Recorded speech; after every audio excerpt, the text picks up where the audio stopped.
Morning students, कैसे हैं आप सब। आज हमारा टॉपिक है state information commission. Last video में हमने बात की थी सेंट्रल इंफॉर्मेशन कमीशन के बारे में। तो स्टेट इंफॉर्मेशन कमीशन यानी कि राज्य सूचना आयोग, इसकी स्थापना जो है स्टेट गवर्नमेंट के द्वारा की जाती है। और स्टेट गवर्नमेंट एक ऑफिशियल नोटिफिकेशन देते हैं, मतलब एक सूचना जारी करते हैं अपने ऑफिशियल गजट में, और उसके आधार पर इसका निर्माण किया जाता है। और मान लीजिए जो भी स्टेट है, जैसे हरियाणा है तो उसका नाम होगा हरियाणा इंफॉर्मेशन कमीशन, राइट। तो नेम ऑफ द स्टेट लगेगा और उसके बाद इंफॉर्मेशन कमीशन लगाया जाएगा। तो इस तरीके से इसका निर्माण किया जाएगा। और दूसरी बात, अब इस स्टेट इंफॉर्मेशन कमीशन में कौन कौन लोग होंगे, तो जैसा कि पहले आप कर चुके हैं, जिस तरीके से सेंट्रल इंफॉर्मेशन कमीशन के अंदर कुछ लोग थे, कुछ काम करते थे मेंबर्स, सिमिलरली यहाँ पे भी सेम केस रहेगा। स्टेट इंफॉर्मेशन कमीशन में भी सबसे पहले होगा स्टेट चीफ इंफॉर्मेशन कमीशन। जैसे सेंट्रल लेवल पे था central chief information commission, similarly यहाँ पे होगा स्टेट चीफ इंफॉर्मेशन कमीशन, ठीक है। और उनके साथ रहेंगे स्टेट इंफॉर्मेशन कमिश्नर्स। तो एक तो होंगे चीफ इंफॉर्मेशन कमिश्नर्स और एक होंगे स्टेट इंफॉर्मेशन कमिश्नर्स। तो जो चीफ हैं वो तो एक ही पर्सन होंगे, और जो इंफॉर्मेशन कमिश्नर हैं वो ज़्यादा भी हो सकते हैं, बट नॉट मोर देन 10। तो 10 तक उनकी संख्या रहेगी, इससे ज़्यादा नहीं होंगे। और इनके चुनाव के लिए, यानी कि इन लोगों के सिलेक्शन के लिए कमेटी बनाई जाएगी, और उस कमेटी की रिकमेंडेशन के आधार पर उस राज्य का जो राज्यपाल है यानी गवर्नर है वो इनका चुनाव करेगा। मतलब एक कमेटी बनाई जाएगी, उस कमेटी में भी कुछ लोग होंगे और उन लोगों की एक रिपोर्ट तैयार होगी, एक रिकमेंडेशन देंगे।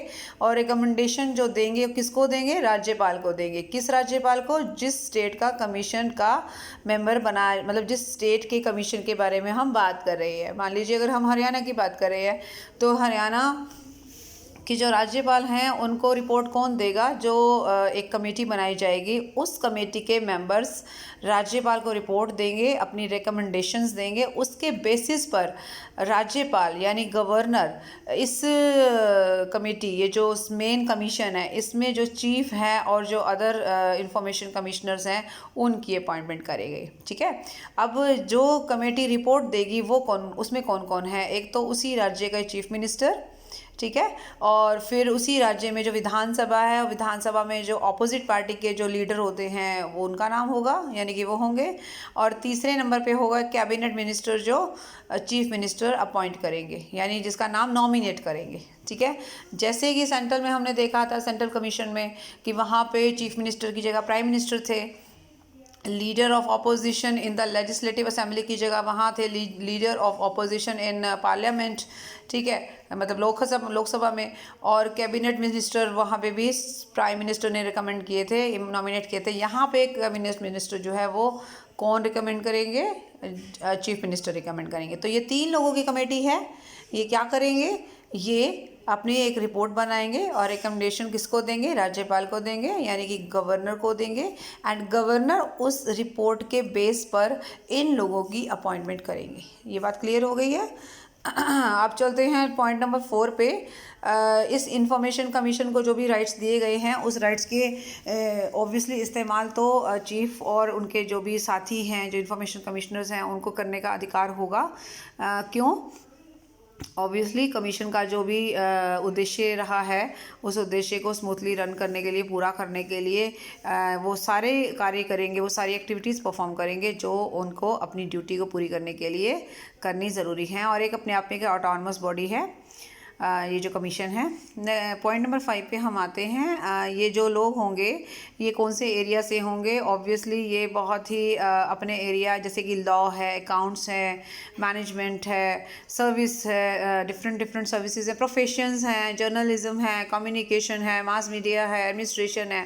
तो डिफरेंट एरिया के जो एक्सपर्ट्स होंगे उनमें से हम इन लोगों की नियुक्ति कर सकते हैं। मतलब ये अपने पार्ट पे इनका जो है एक कोई ना कोई स्पेशलाइजेशन रहेगा, ठीक है। नेक्स्ट पॉइंट इज़, अगर आप चीफ इंफॉर्मेशन कमिश्नर या इंफॉर्मेशन कमिश्नर की बात कर रहे हैं तो ये वो लोग होने चाहिए जिनके पास और कोई भी सरकारी पोस्ट ना हो, किसी भी बिजनेस में ना हो, कोई भी प्रोफेशन ना कर रहे हों, कोई भी किसी भी तरह का सरकारी और गैर सरकारी इस तरीके के बेनिफिट्स ना ले रहे हों, क्योंकि ऐसा उनके ऊपर रिस्ट्रिक्शन है कि वो ना तो मेंबर ऑफ पार्लियामेंट हो सकते हैं, ना वो विधानसभा के सदस्य हो सकते हैं, ना वो कोई पॉलिटिकल पार्टी से कनेक्टेड हो सकते हैं, कोई सरकारी नौकरी में नहीं हो सकते, सिमिलरली किसी भी बिजनेस या प्रोफेशन से कनेक्टेड नहीं हो सकते। ठीक है। एंड द लास्ट वन जो इसमें पॉइंट आ रहा है वो है हेडक्वार्टर की बात। तो स्टेट इंफॉर्मेशन कमीशन का जो हेडक्वार्टर होगा वो स्टेट गवर्नमेंट डिसाइड करेगी, मतलब जो भी गवर्नमेंट के रिकमेंडेशन के आधार पर ही ऐसा प्लेस जो सरकार निर्धारित करेगी वहाँ होगा, और इसके अलावा बाकी के जो ऑफिसेस होंगे वो भी सरकार के नियमों के अनुसार अलग अलग जो है एरिया में इस्टेब्लिश किए जाएंगे। ठीक है। अब बात करेंगे term of office and conditions of service की। तो कितने टाइम के लिए इस कमीशन के लोग काम करेंगे। अगर हम चीफ की बात करते हैं तो चीफ का कार्यकाल 5 साल का होगा, मैक्सिमम 65 ईयर्स तक जॉब कर सकते हैं, और उनको जो है उनकी एलिजिबिलिटी रीअपॉइंटमेंट की नहीं है, मतलब अगर एक बार चीफ से जो पर्सन रिटायर हो जाता है दोबारा उसी पर्सन को फिर हम चीफ नहीं बना सकते। हाँ, जो इंफॉर्मेशन कमिश्नर दूसरे हैं जो जिनकी संख्या मैंने बताई थी कि 10 से ज़्यादा नहीं हो सकती, उन लोगों का सीन ये है कि वो अगर अपने पद से रिटायर होते हैं तो उनकी नियुक्ति चीफ के तौर पर हो सकती है, लेकिन चीफ के तौर पर भी और इंफॉर्मेशन कमिश्नर के तौर पर भी जो उनका कार्यकाल है, जो ड्यूरेशन ऑफ सर्विस है, वो that can not be more than 5 years. Okay, मतलब कहने का यह है कि कमीशन में जॉब आप हद से हद 5 साल तक कर सकते हो, चाहे वो एज ए कमिश्नर करो और चाहे वो एज इंफॉर्मेशन कमिश्नर करो, मतलब एक या तो चीफ के तौर पे करो या इंफॉर्मेशन कमिश्नर के तौर पे करो। लेकिन अगर आप दोनों के मतलब एक इंफॉर्मेशन कमिश्नर जो है अगर वो रिटायर हो जाता है, लेकिन 65 से पहले, ये ध्यान रखना है कि 65 की एज होनी चाहिए, उससे पहले उसके बाद आपकी अपॉइंटमेंट नहीं हो सकती, ना री अपॉइंटमेंट हो सकती है। ठीक है। चीफ 5 साल के लिए अपॉइंट होंगे और या 65 ईयर्स तक जो भी एज पहले पूरी होती हो। अगर आप 62 ईयर्स में चीफ बने हैं तो आप ज़्यादा से ज़्यादा 3 साल तक नौकरी कर सकते हैं, मतलब 3 साल तक उसमें चीफ बनकर रह सकते हैं। नंबर 1 बात हो गई, और आपकी अपॉइंटमेंट दोबारा नहीं हो सकती चीफ के तौर पर, और ना ही ऑब्वियसली डिमोशन तो नहीं होगा ना, होगा तो प्रमोशन ही होगा, और ये प्रमोशन तो आपका ऑलरेडी हो ही चुका है, आप टॉप मोस्ट पोजीशन पे हैं ही, तो अब इसके बाद आपको कोई और पोजीशन नहीं मिलेगी। रह गई बात हमारी इंफॉर्मेशन कमिश्नर्स की। इंफॉर्मेशन कमिश्नर्स का भी कार्यकाल 5 साल का ही है और मैक्सिमम एज 65 ईयर्स तक है। मान लीजिए 62 ईयर्स की एज में कोई इंफॉर्मेशन कमिश्नर जो है ना अपना रिटायरमेंट ले लेता है, लेकिन उसकी रीअपॉइंटमेंट चीफ के तौर पर ज़रूर हो सकती है, बट ज़्यादा से ज़्यादा 3 साल। कारण क्योंकि 65 होने में उनको अभी जो है या तो 65 कंप्लीट हो या मतलब दोनों को मिलाकर वो 5 साल ही जॉब कर पाएगा as a chief information commissioner या एज इंफॉर्मेशन कमिश्नर। दोनों के अंदर जो उसने कार्यकाल पूरा किया है उसको मिलाकर 5 साल से ज़्यादा आप जॉब नहीं कर सकते वहाँ पे। ठीक है। ओके जी, यहाँ तक बात क्लियर हो गई है। नाउ नेक्स्ट पॉइंट हम देखते हैं क्या। ये भी हो गया क्लियर आपका पॉइंट। हाँ, पॉइंट नंबर ये मैं थर्ड पार्ट में हूँ कि अपना पोस्ट ग्रहण करें, मतलब आप अपना काम शुरू करने से पहले एक ऑथ लेंगे, एक शपथ लेंगे राज्यपाल के आगे, या राज्यपाल गवर्नर जिस भी पर्सन को ऑथोराइज करेंगे उनके आगे आपको एक फॉर्मेलिटी है कि आपको एक शपथ लेनी है उस कार्यभार को संभालने से पहले, right. And the next one is कभी भी चाहे चीफ के पार्ट पे हो चाहे जो दूसरे इंफॉर्मेशन कमिश्नर हैं, अगर आप चाहें तो किसी भी वक्त अपना रेजिग्नेशन गवर्नर को दे सकते हैं राइटिंग में। ठीक है। और इन लोगों को कभी भी गवर्नर के द्वारा या सरकार के द्वारा जो है वो रिमूव भी किया जा सकता है, कुछ कंडीशन अगर इस तरीके की या सिचुएशन ऐसी आती हैं तो। वो हम बाद में देखते हैं। अब बात करते हैं सैलरी और अलाउंसेस की। सैलरी की जहाँ तक बात है तो सैलरी और अलाउंसेस इनके एज़ पर गवर्नमेंट रूल्स, जो कि सेंट्रल गवर्नमेंट डिसाइड करेगी, उसके हिसाब से फिक्स किए जाएंगे। लेकिन सैलरी अलाउंसेस फिक्स करने के समय ये ध्यान ज़रूर रखा जाएगा कि अगर इससे पहले वो किसी और जॉब में थे या जो भी कार्य कर रहे थे, तो अकॉर्डिंग टू एक तरह से रूल की उनको इस कार्यभार को संभालने पर कोई इस तरीके का डिसएडवांटेज ना हो। मतलब हमें ये बातें या उनकी सैलरी अलाउंसेस डिसाइड करने के समय ये बातें ज़रूर ध्यान में रखी जानी चाहिए। ओके, उसके अलावा फिर एक चीज़ और है, ये थोड़े से पॉइंट डिफरेंट आए हैं जो सेंट्रल इंफॉर्मेशन कमिश्नर में हमने नहीं पढ़े। वो क्या है कि मान लीजिए एक पर्सन की अपॉइंटमेंट होती है एज इंफॉर्मेशन कमिश्नर या चीफ इंफॉर्मेशन कमिश्नर, और आपको उस समय जो सैलरी अलाउंसेस गवर्नमेंट से मिलने स्टार्ट होंगे, लेकिन उससे पहले आप किसी जॉब में थे, स्पेशली अगर सरकारी नौकरी में थे, सेंट्रल गवर्नमेंट की या स्टेट गवर्नमेंट की या किसी ऐसी संस्था की जो सरकार के द्वारा फंडिंग जिसकी की जाती है, जो फाइनेंस्ड है या ओन्ड एंड कंट्रोल्ड है, मैनेज्ड है और फाइनेंशियली उसको सपोर्ट मिलता है सरकार के द्वारा, ऐसी किसी भी इंस्टीट्यूशन में अगर आप काम कर रहे थे, तो वहाँ जो आपको पेंशन मिलेगी, ऑब्वियसली वहाँ से छोड़कर ही आप इधर ज्वाइन करोगे ना, तो वहाँ आपको अगर कोई वहाँ से पेंशन मिलेगी तो उस पेंशन का अमाउंट आपकी इस सैलरी में से माइनस कर दिया जाएगा। मतलब ये नहीं होगा कि वहाँ पे भी आप पेंशन ले रहे हो और यहाँ पे भी आप सैलरी अलाउंस लोगे, ऐसा नहीं होगा। That amount of pension will be reduced by the amount out of the salary and allowances you are going to get it from this job. Okay, तो इस जॉब में जो भी सैलरी और अलाउंसेस आप लेने वाले हो, उसमें से लास्ट जॉब की जो पेंशन होगी वो माइनस कर देंगे, पहली बात। दूसरी बात, कोई भी रिटायरमेंट बेनिफिट्स आपको मिलने हैं। रिटायरमेंट बेनिफिट्स भी कई तरीके के हमें मिलते हैं, जैसे कोई प्रोविडेंट फंड है या ग्रेचुटी है या फिर एक एनकैशमेंट ऑफ लीव सैलरी है। There are so many kinds of retirement benefits. तो अगर आपको बस उसी इंस्टीट्यूशन से कोई रिटायरमेंट बेनिफिट्स मिल रहे हैं, हो सकता है कई बार क्या होता है कि पेंशन नहीं होती, रिटायरमेंट बेनिफिट्स मिलते हैं आपको, पेंशन कई बार किसी जॉब में नहीं भी हो, ऐसा पॉसिबल है।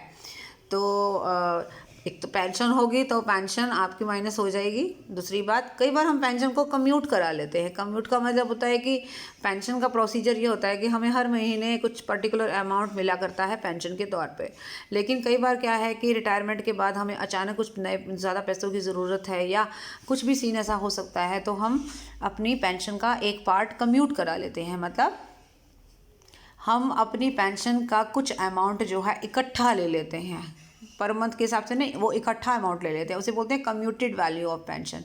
तो अगर आपने पेंशन को इस तरीके से ले रखा है तो वो पूरा का पूरा अमाउंट माइनस कर देंगे, राइट। और इसके अलावा जो भी रिटायरमेंट बेनिफिट्स आपको वहाँ से मिल रहे हैं ग्रेचुटी को छोड़कर, तो वो आपको जो है माइनस करने पड़ेंगे इस सैलरी, जो भी सैलरी और अलाउंसेस आपको यहाँ मिल रहे हैं उसमें से, ठीक है।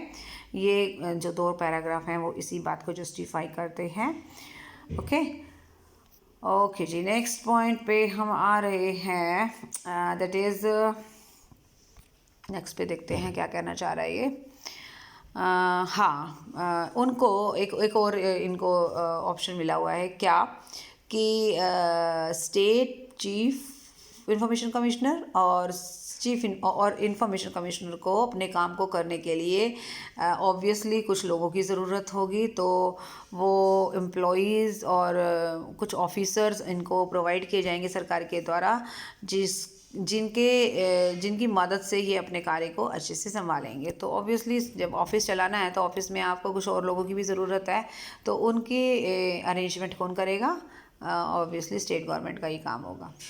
ये तो हो गया हमारा सैलरी का सीन और उनके अपॉइंटमेंट का सीन, टर्म्स का सीन, राइट। अब बात करेंगे कि इनको हटा कैसे सकते हैं। Removal of state chief information commissioner and information commissioner, ठीक है। तो हटाने का वही सेम तरीका है, सेम प्रोसीजर है और सेम ही पॉइंट्स हैं जो अपने सेंट्रल इंफॉर्मेशन कमिश्नर की रिमूवल के टाइम पे आपने पढ़े थे लास्ट वीडियो में। क्या क्या है, जैसे एक बार फिर से हम डिफाइन कर लेते हैं। बस वहाँ पे सेंट्रल गवर्नमेंट था, यहाँ स्टेट गवर्नमेंट है, बाकी कोई फ़र्क नहीं है। वहाँ पर प्रेसिडेंट हटा सकता है, यहाँ गवर्नर हटा सकता है। जिस तरीके से सेंट्रल गवर्नमेंट में जो प्रेसिडेंट को राइट्स होते हैं वो सेम स्टेट गवर्नमेंट में गवर्नर्स को होते हैं। ठीक है, तो गवर्नर जो है सुप्रीम कोर्ट को मान लीजिए कोई आदेश देता है कि इंक्वायरी की जाए, और इस इंक्वायरी की रिपोर्ट के बेस पर गवर्नर को ये पता लगता है कि पर्टिकुलर जो भी इंफॉर्मेशन कमिश्नर है या चीफ है वो उसका व्यवहार ठीक नहीं है, मिसकंडक्ट है, मिसबिहेव किया है, तो उसको उनके ऑफिस से हटा सकता है, उनको जॉब से हटाया जा सकता है। लेकिन गवर्नर के पास ये अधिकार है। ठीक है, और अगर अभी तक गवर्नर ने हटाने के आदेश जारी नहीं किए हैं, मान लीजिए रिपोर्ट आ गई है, लेकिन जब तक आप प्रॉपर, मतलब एक तो होता है ना प्रॉपर ढंग से मतलब नौकरी से निकाल देना, रिमूव कर देना, उससे पहले आप क्या कर सकते हो, यानी गवर्नर क्या कर सकते हैं, उनको थोड़े टाइम के लिए सस्पेंड किया जा सकता है ऑफिस से, यानी कि कुछ टाइम के लिए ऑफिस से बाहर का रास्ता दिखा सकते हैं। प्लस में उनको आदेश होते हैं कि जब तक इंक्वायरी चल रही है तब तक आप ऑफिस में नहीं आ सकते, आप ऑफिस अटेंड नहीं कर सकते। ये भी अधिकार हैं गवर्नर के पास। और भी गवर्नर के पास, गवर्नर को ये ऑप्शन है कि अगर उन्हें ये लगे कि कोई भी पर्सन जैसे चीफ है या जो भी असिस्टेंट हैं, वो असिस्टेंट वर्ड में इसलिए बोल रही हूँ क्योंकि चीफ से थोड़ा सा वो 1 स्टेप डाउन है, अदरवाइज़ उनके नाम के आगे असिस्टेंट नहीं लगाना है, हमने उनको बोलना इंफॉर्मेशन कमिश्नर ही है। जैसे ये हैं स्टेट चीफ इंफॉर्मेशन कमिश्नर और वो हैं स्टेट इंफॉर्मेशन कमिश्नर। ठीक है, तो एक तो ये क्या सीन रहेगा कि अगर कोई इनमें से कोई भी पर्सन इंसॉल्वेंट हो जाता है या किसी क्राइम में या किसी भी गलत कार्य में इन्वॉल्व पाया जाता है, मॉरल वैल्यूज़ के अगेंस्ट वो उनका काम मिलता है, और वो उन्हें लगता है कि इनमें से कोई भी पर्सन किसी और बेनिफिट को भी ले रहा है साइमल्टेनियसली, मतलब कोई और जॉब में भी है, किसी बिजनेस के साथ भी कनेक्टेड है, या किसी पॉलिटिकल पार्टी के साथ कनेक्टेड है, या गवर्नमेंट का कोई और प्रोजेक्ट में भी उसका इंटरेस्ट है, राइट, किसी पार्टी के साथ कनेक्टेड है, कोई बेनिफिट कहीं ना किसी रूप में ले रहे हैं। ठीक है, तो ऐसे केस में गवर्नर के पास ये अधिकार है कि वो इन्हें अपने ऑफिस से रिमूव कर सकते हैं। ठीक है, और इसके अलावा भी गवर्नर को ये लगते हैं कि अगर वो अनफिट हैं, he is unfit to continue in business, sorry in office. ठीक है, तो ऑब्वियसली अगर कोई पर्सन फिजिकली और मेंटली अनफिट है and he is not capable to perform his jobs efficiently, then the governor has the right to remove कोई भी person, जो भी चीफ हैं या जो इंफॉर्मेशन कमिश्नर हैं, उनको रिमूव करने का अधिकार गवर्नर के पास है। और लास्ट पॉइंट में भी वही बात ही एक तरीके से दोहरा रहे हैं, गवर्नमेंट के पार्ट पे कोई भी अगर बेनिफिट्स आप ले रहे हो other than this job, other than this work, this is not allowed, और ऐसा पाया जाता है तो आपको मिसबिहेवियर का एक तरीके से एक कंसीलमेंट हुआ ना, कि आपने कुछ चीज़ें छिपाई हैं, और आपका गवर्नमेंट के किसी कॉन्ट्रैक्ट में कोई इंटरेस्ट है, गवर्नमेंट के किसी प्रोजेक्ट में कोई इंटरेस्ट है, किसी एग्रीमेंट का पार्ट हो, that is not good, that is not allowed, right. In that case you may be removed from your office of state information commission, right. So इस तरीके से गवर्नर आपको का मतलब चीफ इंफॉर्मेशन कमिश्नर या information commissioner को निकाल सकते हैं, रिमूव कर सकते हैं। तो आज हमने बात की किसके बारे में, स्टेट इंफॉर्मेशन कमीशन के बारे में, जो कि बिल्कुल ये लगा लीजिए कि 60 to 70% तो बातें जो हैं वो हमारी सेंट्रल इंफॉर्मेशन कमिश्नर से मेल खाती हैं। बस फ़र्क सिर्फ इतना है कि वहाँ प्रेसिडेंट जो रोल प्ले करते हैं, यहाँ गवर्नर प्ले करते हैं। वहाँ जो प्राइम मिनिस्टर का रोल है वो यहाँ चीफ मिनिस्टर का है। वहाँ जहाँ पार्लियामेंट को हम देखते हैं, यहाँ हम लेजिस्लेचर विधानसभा को देखते हैं। और ऑलमोस्ट सारी चीज़ें आपको सेम मिलेंगी, कुछ बातों को छोड़कर। ठीक है, तो आपको ये ध्यान में रखना है दोनों में क्या डिफरेंस है major. So that's all for this video. Thank you so much. Bye bye and take care.